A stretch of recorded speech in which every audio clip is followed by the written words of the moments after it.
Whew. Okay, this is gonna be an awkward video.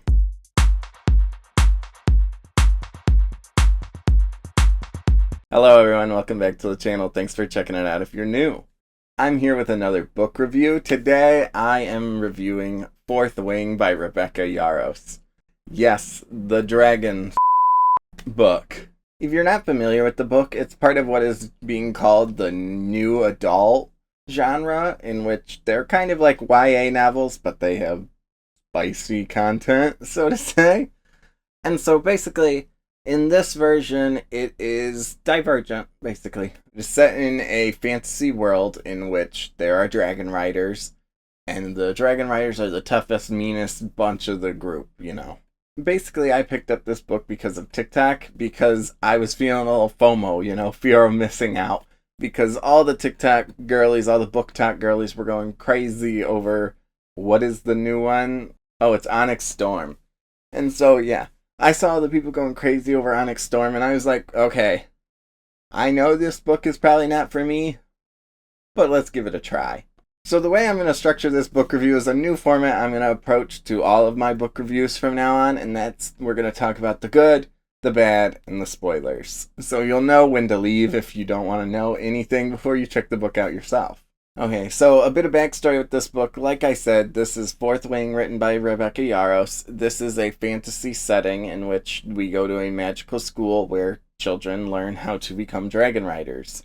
I say children, they're young adults. They're all like 18, 19, late teens, early 20s. And the reason they learn to become dragon riders is because a few years back there was a big revolution, a big civil war that happened, and ever since then the kingdom has been at unease. And so we follow Violet Sorengale, as she is the daughter of the head general of the empire, you know, General Sorengale. And so she gets recruited into the Riders sect after never planning to be in the Riders sect, you know. The book is literally Divergent, but with dragons. Like, you have your small, meek, violent Sorengale who gets recruited, and, you know, you think she's going to be in the, like, abnegation, quiet, calm. She's going to go to the scribe quadrant, but of course she gets drafted into the Riders quadrant, aka Dauntless, where they all wear black and they're all the toughest, meanest of society. And like I said, it is Divergent. But that's my first positive, is that this book is kind of some good YA cheese. It never really reaches the highs of the Hunger Games, but it is about on par, I would say, with like the first Divergent book. Those being another series that really isn't for me. Like, I read those back in high school, but I can't tell you anything that happened in them. It's been so long. I should also mention that I did not actually physically read a book version of this. I instead listened to the dramatized audiobook through Hoopla. If you're not familiar with dramatized audiobooks, these are versions of the story where it is a bit abridged. Like, they will remove certain descriptors and things like that and just add sound effects. So, like, instead of having a, you know, couple sentences where it's like, thunder boomed along the horizon as lightning cracked, you know. Instead, in the audio drama, you just hear thunder and lightning in the background. And so, I know people have mixed feelings about the audiobook, the dramatized ones, because they point out that they're missing things. But at least for me, I don't think I missed anything. But overall, I would say the dramatized audiobook was the best way to approach this if you don't want to commit to sitting down and reading it. Like, I put it on during my drive to work and my drive on vacation recently, and so it was a great time burner. On top of that, I thought the world building in this story was interesting. Like I said, we are in the fantasy kingdom of Navarre, and they are part of the Imperium. Imperium? It's part of the Imperium. Navarre had this big kind of civil war with this rivaling slash neighboring country who used to be an ally. And now all of the children of that rebellion are, you know, conscribed into the Riders Quadrant. And I thought it was interesting. Additionally, it is a fantasy setting, but with, like, modern day amenities. Like, there's no, oh, they gotta go poop in a hole in the ground. You know, they have toilets, they have electricity, things like that. Which just make things easier. And again, you can kind of suspend that disbelief because it's already a fantasy, mythical, magical dragons type realm. And that's where the dragons really are the interesting part of the world building, because they're an essential part of the story. Like I said, without the dragons, this is just Divergent again.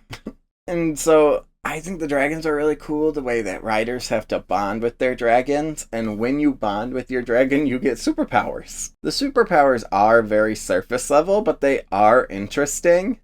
Like, for example, I guess I can't tell you because that would be a spoiler. I'm trying to think of whose power would not be a spoiler.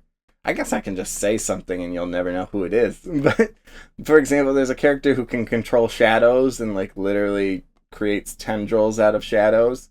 Versus there's another character that's a mind reader. And there are different levels of mind reading. There is intrinsic mind reading, which is illegal in this universe. And that's where, like, you can just look at someone and hear their thoughts. Or there's active mind reading, where you have to physically touch that person to read their mind. And so I do think the superpowers they introduce are interesting, but they're very surface level, and they're tied to the dragons. I also thought it was interesting that they make very clear note that the dragons are dragons, not wyvern. Which, if you don't know, wyvern are the dragons you typically see in, like, Game of Thrones, and frankly a lot of modern media these days. We've kind of moved away from the traditional design of a dragon, which is 4 legs and wings, versus a wyvern is 2 legs, and then their front legs are also their wings. Again, the dragons you see in Game of Thrones. And so I thought it was really interesting that they really tried to drill in that they are dragons, and they don't look like Game of Thrones dragons. They do look more like your traditional D&D 4-legged dragon.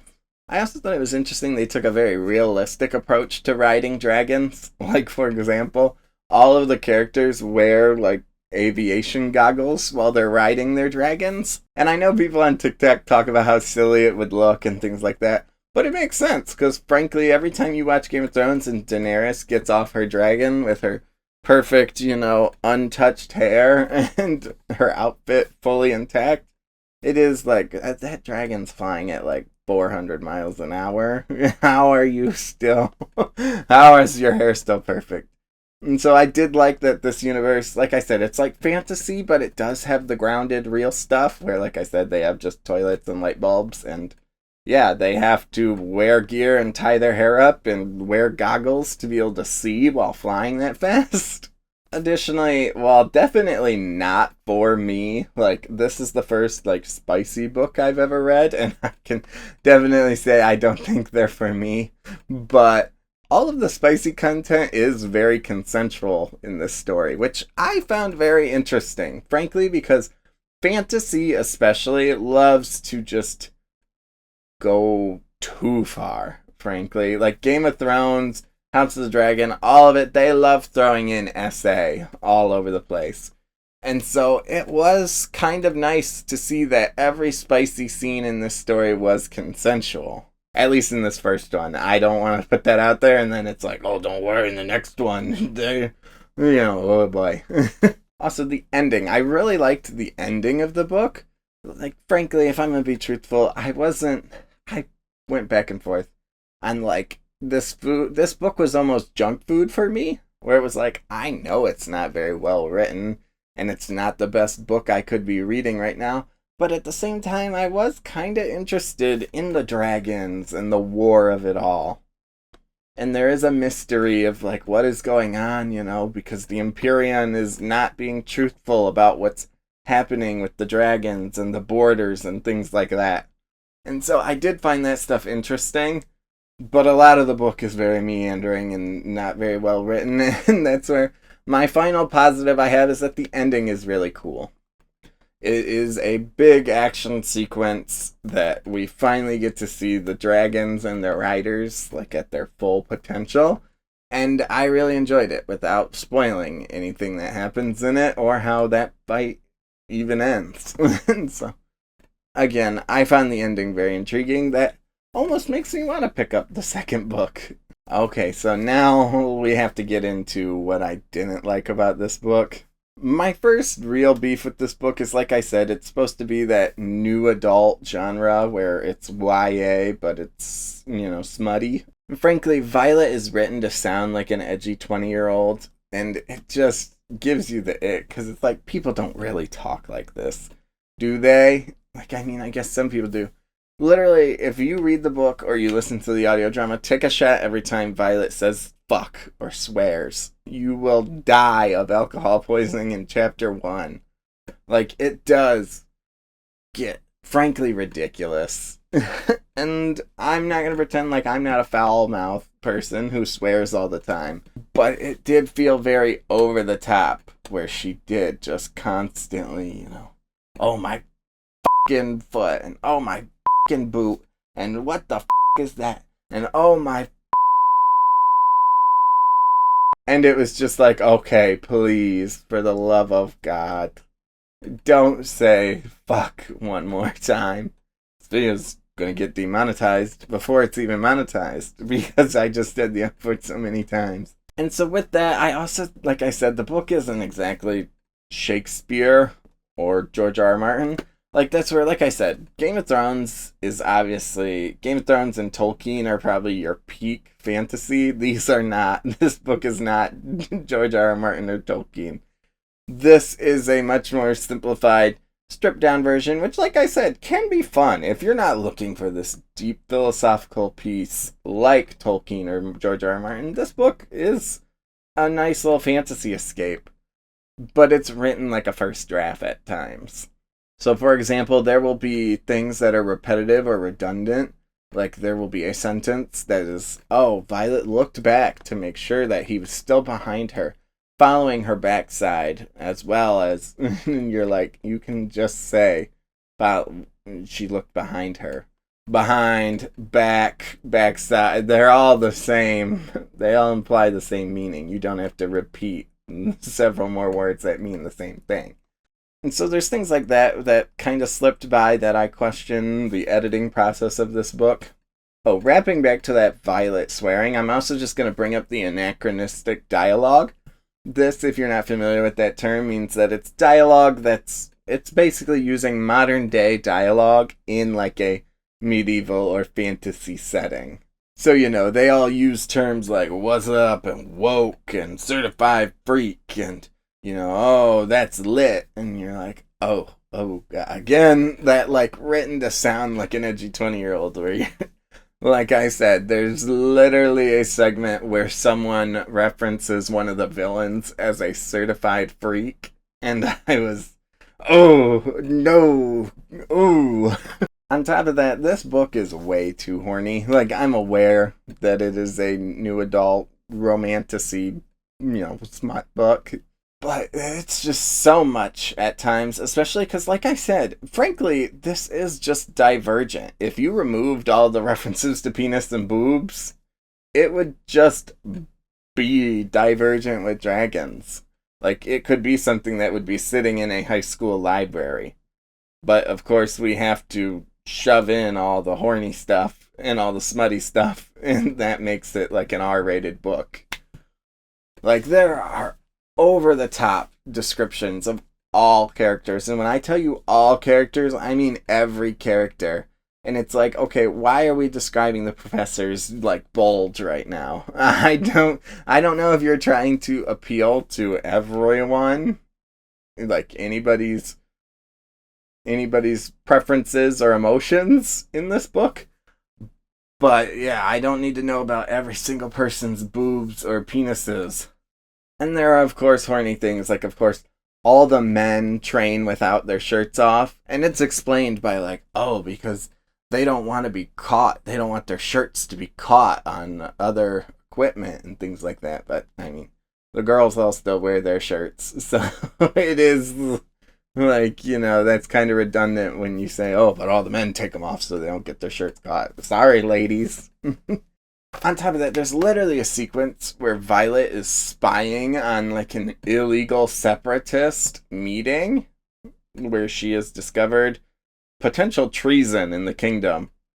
And she's remarking on how hot they all are. She's like, God, his bulging muscles and, oh, his throbbing penis, and it's like, are you, his gorgeous onyx eyes, and it's like, are you kidding me right now? Like, you literally have discovered possible, like, somebody planning to overthrow the government, but again, too horny talking about dicks and boobs. I'm gonna be truthful. Besides the references to boobs and penises, like 95% of the book is not smutty. It is just typical YA stuff. There are like 3 chapters where they are straight out having intercourse, and frankly, you could just skip those chapters if they make you uncomfortable. I know if I were to ever pick this book up again, I would probably fast forward on the audiobook through those chapters. And especially because then after those, it feels like it just brings the plot to a stop. Because we're in the middle of uncovering this mystery, and then they, do the deed. And then they spend like the next 3 chapters talking about how they did the deed, and how they're going to do the deed again, and make the other feel so jealous. And I'm going to make you, and then I'm going to make you, and then I'm going to make you, and then I'm going to put my, and it's like, oh my goodness. Please get back to the mystery we have at hand. But again, maybe that's just because I did not go into this book for the smut. I wanted to know about the world building in it. That being said, the love triangle in this book is a joke. Like, it's probably the worst love triangle out of all of the love triangles. Like, I know we all hate love triangles. Like, Peeta, Gale, and Katniss. Everybody was rooting for Peeta and Katniss in that. Edward, Jacob, and Bella. I mean, I know there were people who were Team Jacob, but let's be real, Edward was always the obvious choice. And in this version, we find Violet, who is torn between Xaden and Dane. Xaden is the obvious choice from, like, the beginning of the book. Xaden is 4. He is 4 Divergent, where he is the tough, bad guy that doesn't always follow the rules, but she finds that attractive. Meanwhile, Dane is your Jacob or Gale from Twilight and Hunger Games, where he's like the typical good boy who follows all the rules and is super nice until she rejects him, and then he's a dick, and he tries to, not spoiling anything, but he goes way too far. He goes very Jacob Black in this book at one point, and it's like, you, sir, need to back off. Yikes. Again, I don't know if in the future books they make Dane more likable and he apologizes for the things he's done in this book, even though I don't think he can. But yeah, I don't see how there could possibly be any Dane girlies out there. Additionally, I'd say this first book, again, I don't know if future books get better at this. Because it is the first book, it has to do all the world building and set everything up. But there is a lot of meandering in this book. Like, this takes place over the course of Violet's first year in the Writer's Quadrant, and so much of it is just training. And training kind of has no stakes, especially when we know there are more books, and we can assume Violet's not going to die during training. Like, they talk about it so much, where they're like, oh, the parapet is so dangerous, and oh, sparring matches are so dangerous, and oh, the gauntlet is so dangerous. And oh, threshing is so dangerous. But we know she's going to make it through all of it. Because, let's be real, this book isn't going to kill her halfway through the book. And so I found the book very meandering. As, again, it was just Violet training for an entire year. While going back and forth between Xaden and Dane. While trying to uncover this mystery. But I feel like the mystery could have been uncovered faster had they just moved on from the whole training bit. Like, not a lot happens for a majority of the book. You could just skip forward. Do a time skip and be like, yeah, it's been like 6 months. It's the end of my first year. And now we're going off to go do the thing that they do at the end of the book. So yeah, it's not the greatest book I've ever read. But it's definitely a junk food book where, like I said, you could easily read it over a weekend, over a week or 2, or listen to the audiobook. The dramatized audiobook is around, it's like 18 hours long or so, if I'm remembering correctly. So it's a bit of not a light breezy read, but it's quick enough that, like I said, putting it on in my earbuds, either while I'm at work at my desk, or while I am driving in the car, or when I went on vacation, again in my earbuds, like on the plane and such. I was able to burn through it quickly enough. But those are my non-spoiler thoughts on the book. Overall, I guess I liked it fine enough, but nothing to write home about. At this point, I am going to get into the spoiler section of the review, so if you don't want to know anything, now is your time to leave, and I hope to see you in the future. Thanks for watching. Okay, so I'm going to structure this spoiler segment a little different than I have in the past. In the past, I've always kind of gone through the book, like in chronological order, recounting plot events and story events. This time, I'm going to go through and just go through my notes. My notes are all over the place because I kind of broke it up by character / big events that happen in the story.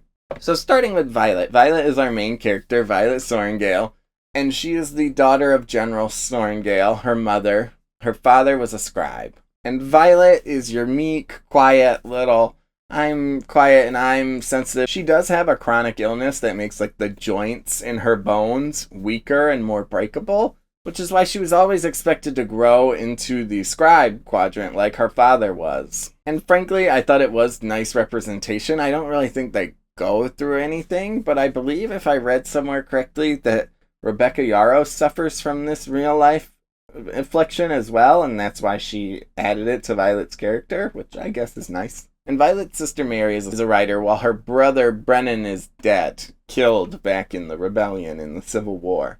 And so Violet being the meek little one, nobody thinks she's going to make it, and so what do you know, shocker, we never could have seen this coming, that she bonds to 2 dragons, which no one has ever done before, which I thought was interesting. They didn't totally touch on it. I'm sure they will elaborate further on in future books of how this will impact certain things.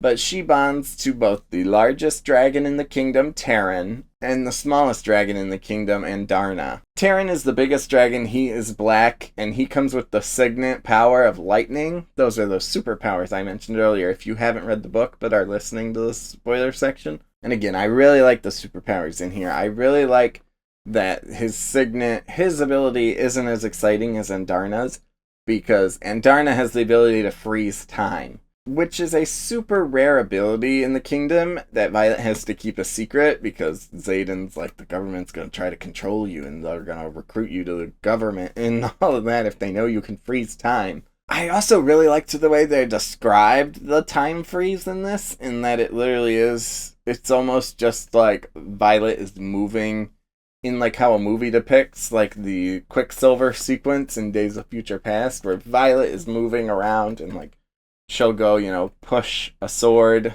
out of the way, and then when the time freeze stops, he swings at nothing, he swings at air. So, but granted, a time freeze is a pretty OP power, and so I did like that they added the asterisk that it's so powerful, and Andarna is just this little 1-year-old dragon versus Terran's like this ancient couple 100 years old dragon. And so yeah, he's got the lightning and thunder, but and Violet can use that pretty recklessly. Like during that final battle, I thought it was really cool how she's literally riding on Terran's back, just blasting Wyvern out of the sky with lightning. But Andarna's time freeze has the asterisk of, because Andarna is so young and it's so draining, if you use it too many times, it will kill both Violet and Andarna. And with that killing Violet and Andarna, I thought it was interesting and both unfair that they established the rule that riders and dragons are bonded at like a spiritual, like microscopic level, where if your dragon dies, you die. If your rider dies, it could kill the dragon. The dragon might be strong enough to survive your death, but if your dragon dies, it will kill you. And I thought this added stakes, especially because, as we see in the final fight, you literally have people, because the dragons are so big in this version, you literally have people like jumping from dragonback to dragonback sword fighting. And so it does add that level of, because in Game of Thrones, I don't want to say the dragon deaths in Game of Thrones mean nothing, because they are, like, big emotional moments for Daenerys. But at the same time, it is like, oh, okay, well, the one dragon down, at least she can go ride this one. And same thing in House of the Dragon. Versus in this one, you have to defend your dragon, because your dragon is your life. Another bit of world building I thought was interesting in this story was the fact that you kind of have to be bonded to whoever your dragon is mating. So, for example, Taryn, Violet's dragon, is mating with Sagael, Xaden's dragon. And so, therefore, Xaden and Violet have like a telepathic connection, whether they want to or not. Obviously, later in the book, they very much want to. But yes, so the dragons bond with their riders, and both get powers. That's called a signet. And if your signet does not form, you die. Because basically, what it is a signet is a dragon channeling its power into you. So, like for Violet, the time freeze from Indarna is Indarna putting literally everything she's got, because she's just a little 1-year-old baby dragon, into Violet. And so, if you do not form it into a signet, they basically say, like the SpongeBob, and then you blow up. Where if you don't form a signet, a specific way to channel that magic, you die. Some signets are illegal. Like, they have the scene early enough in the book where the one student develops his signet, and it's intrinsic mind reading, which is, again, where you don't... It's the Professor X mind reading of you don't have to touch them. You know, you can just hear their thoughts out loud. And that is illegal. Which clearly is because the government doesn't want you to know what they're hiding, I would assume. And so you literally have, like, one of the professors at the school snap that kid's neck because they can't have that power out and about. Meanwhile, I thought Dane's was super lame. Dane has the, like, mind read, but he has to touch you. And it's so lame at the beginning of the book because they literally say, like, he has to touch, like, the temples of your head. And it's like, okay, well, when are you ever going... I guess if you're interrogating someone and you sit there and, you know, and make them tell you. But later on in the book, at the end, we learn that Dane can just do it by touching you. And he's been secretly reading Violet's mind the whole time. Which, again, that's where, like I said, you cannot apologize and make up for that. You were non-consensually reading my mind every time you touched me. No, there's no leeway for Dane in this house. Also, telepathic dragons is crazy. So we learn about halfway through the book, because Violet and Xaden's dragons are mates, that they all share this big telepathic, you know, phone call bond. Basically, when the dragons are horny, the riders get horny.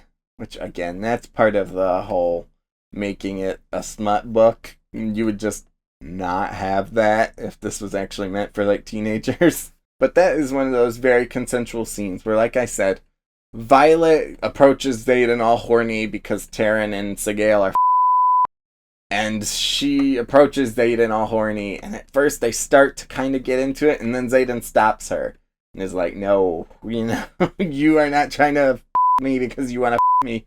You want to me because Taryn is Sagael. And so I appreciated, again, that consensualness to it. That was a crazy bit that, I'm not gonna lie, like I said, the smutness of it grossed me out, not for me, but it was funny. Just the fact that, you know, your dragon is horny, you get horny, and you can't control that. Minus Xaden talks about he gets high off of, I don't remember what they call the drug, but he's out there smoking weed while they're mating so that he can control the horniness.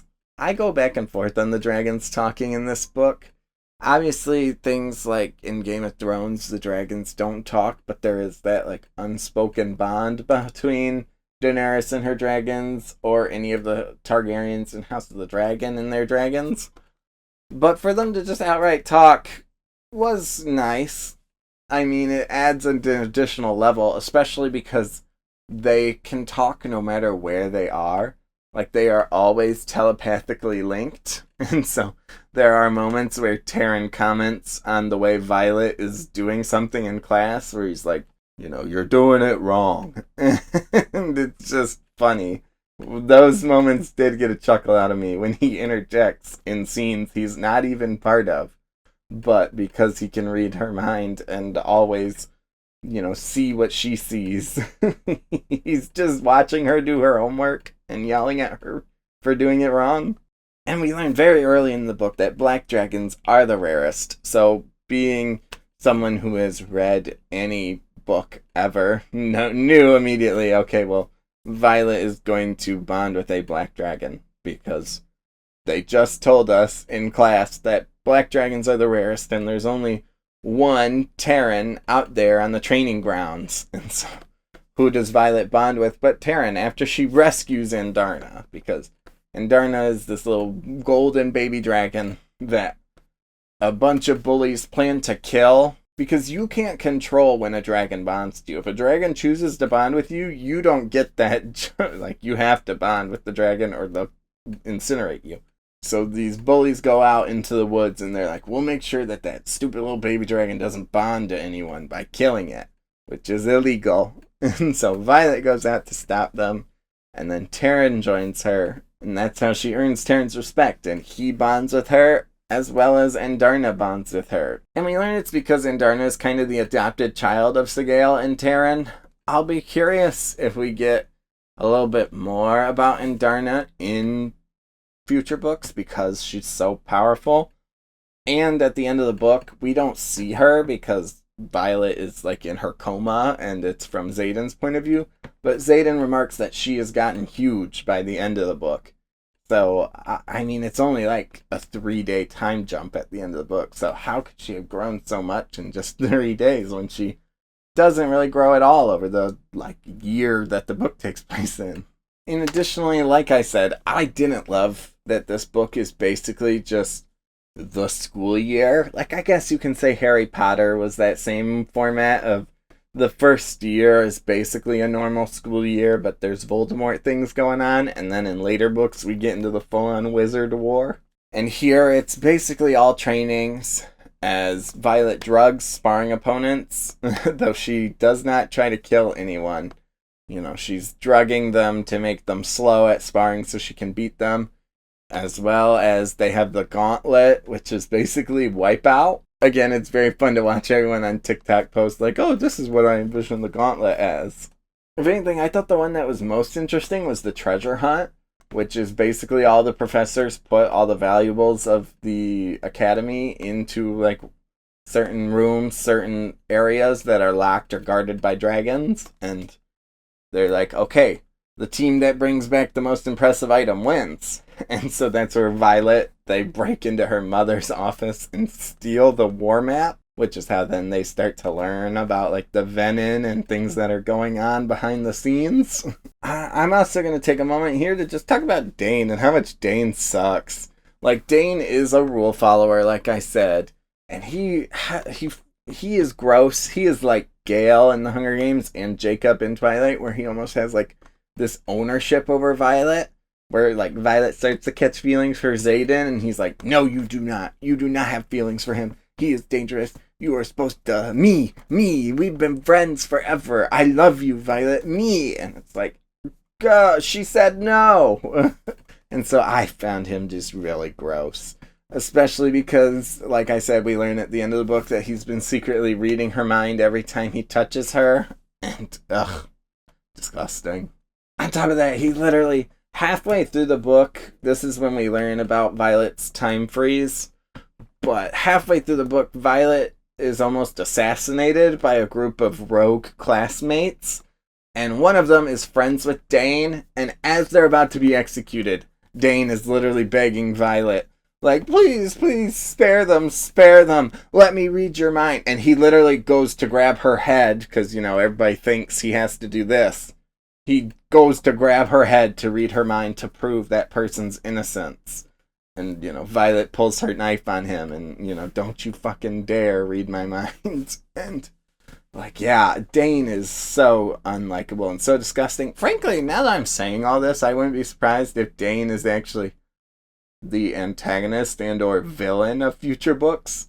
You know, that childhood, because obviously he's going to side with the Empyrean, I would assume, in this coming civil war that's set up at the end of the book.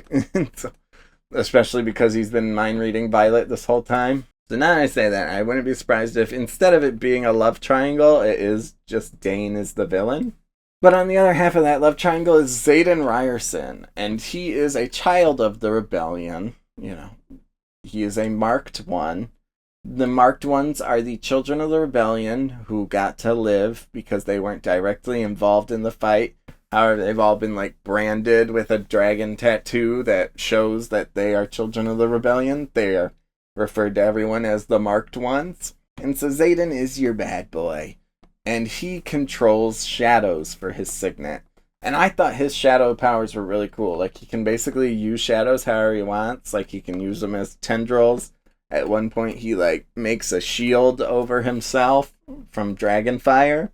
And they also, of course, have to use it for one of the Smexy scenes, where they do have him, you know, kind of use his shadow tendrils to, and then he holds this down, and then he, and so, I mean, I guess you gotta respect that at least Rebecca Yarros thought to incorporate them even into that kind of stuff. And basically, all of this will they, won't they, ends up with Xaden and Violet end up together. And all of this leads up into the climax of the book, where basically Xaden and Violet are sent on a suicide mission by the Imperium because they have been branded as traitors. Because we learn that Xaden and his friends, the other marked ones, have been working with the Griffin Riders. I haven't really touched on the Griffin Riders because they don't really matter in this book. The Griffin Riders are the enemies beyond the wall, so to say. Like, they're the neighboring country. And so the whole book we're believed, oh, the Griffin Riders are the enemies, the Griffin Riders are the villains. Basically Game of Thrones, where we're told, oh, the wildlings are so evil, the wildlings are the villains. And then we learn, just like in Game of Thrones, oh, the Griffin Riders actually aren't bad. And they're working with Xaden and the Marked Ones because beyond the borders of the country is an even greater threat, the Venin, the White Walkers. And so, yes, it is that Game of Thrones twist where the government is trying to hide the existence of the Venin, just like everybody denies the existence of the White Walkers in Game of Thrones, except for the Wildlings, except for the Griffin Riders.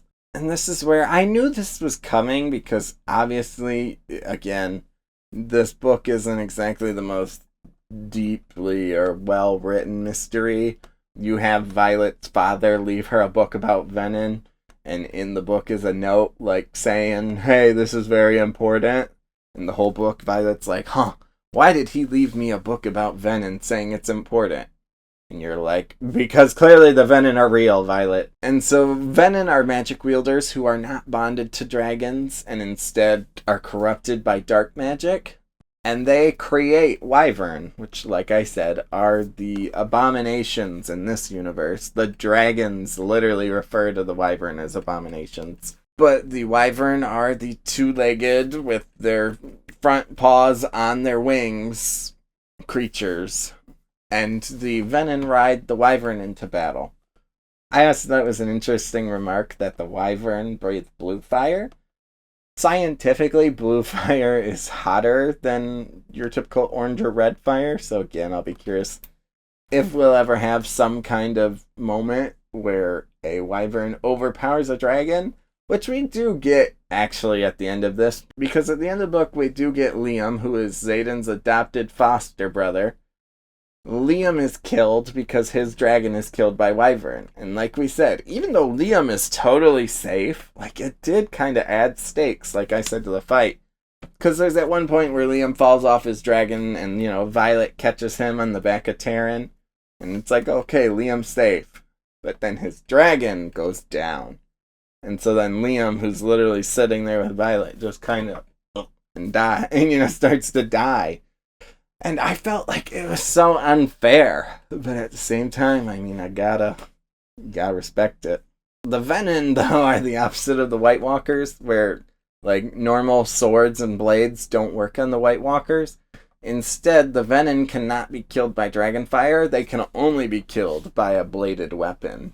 And basically, I imagine to the Red Witch from D&D, they have this decay power they use at one point in the final fight, which is literally Shigaraki's power from My Hero Academia, where he touches the ground and everything decays and dies around him. Like, they literally remark that one of the venom is just approaching and has, like, this ring of death where all the grass is dying around her, and I thought that was cool. But so in this climax, Xaden rides to the Griffin Riders to learn about the venom and inform them. And this is when we learn that Dane has been stealing Violet's memory this whole time, and he knows that Xaden is a traitor, and he has sold them out to the Imperium. And the Imperium sends them on this suicide mission with just the order to survive, knowing it's a suicide mission. So Violet, Xaden, Liam, and Imogen. Imogen I haven't really talked about. She's one of the marked ones that hangs out with them the whole book. They go into this battle to fight against the venom. And again, like I said back in the positives, I thought this fight was really cool. How you have Violet literally on the back of Terran blasting people. I also thought it was cool that, because the Game of Thrones never really gets into this, everybody kind of stays on their own dragon, except for that one thing that happens. But because the dragons are so big in this universe, like Terran, Violet literally fights on the back of Terran. She has like a knife fight with a venom on the back of Terran. And during which she is getting her ass beat with a poison dagger, and so she has to use her time freeze to basically both catch Liam when he falls, as well as she uses her time freeze to, walk up and jab the jab the venom a few times before time restarts again, winning the fight. So, a cheatsy doodle move, but it's cool that they brought it back. And then we have the ending, and this ending is like straight out of Catching Fire from the Hunger Games. Again, this book is like this amalgamation of all these different, there's no real, I don't know if I'd say, any crazy new ideas. There are fun concepts, but they're existing YA tropes, as we learn that Violet is dying from the poison in the venom dagger, and so Xaden takes her to the rebellion to be cured. And this final chapter is from Xaden's point of view, because Violet is in a sort of 3-day coma. And I thought this chapter was a little silly, frankly, because it basically just has Xaden talking about how he's always loved Violet. Like, he talks about literally because he spends the first half of the book, insulting her, and Violet thinks he's going to kill her because he's the son of the man who killed her brother, and in retaliation, Violet's mother killed his father, Xaden's father. But yeah, basically in this chapter, Xaden recounts the whole book and is like, I thought you were so hot when you crossed the parapet. I thought you were so smart when you drugged all your opponents. I thought it was so cool when you crossed the parapet. I thought you were so beautiful the whole time. And I was kind of like, oh, well, okay. I don't believe you, but okay. And the reason I say this is the ending straight out of Catching Fire is because when Violet does wake up, she learns that they are now in the what was previously believed to be destroyed capital city of the rebellion. Which again is the District 13 reveal at the end of Catching Fire. When Katniss wakes up in District 13 after the Quarter Quell, it's the same ending. Except for here, and a final cliffhanger at the end of the book, we learn that Brennan, her brother, who was believed to be killed, is alive and working with the rebellion. And I thought this was an interesting way to end the book. I'll be curious to see what they do. Like I said, I fully went into this planning to just read this first book as like the funny, I read the Dragon Smut book. But now I am actually intrigued and kind of want to read the rest of it. Or at least read the second one. I've seen some people say Onyx Storm is not good. But I will be curious. I might put on Iron Flame again in my car rides to work, on vacations, things like that. But those are just my incredibly messy and all over the place thoughts on Fourth Wing. Again, it might not be the book for me, but it might be the book for you. Let me know in the comments down below. If you liked what you saw here and want to see more, don't forget to like, subscribe, and hit the bell so you know when that next one's coming. Thank you for watching, and I'll see you in the next one.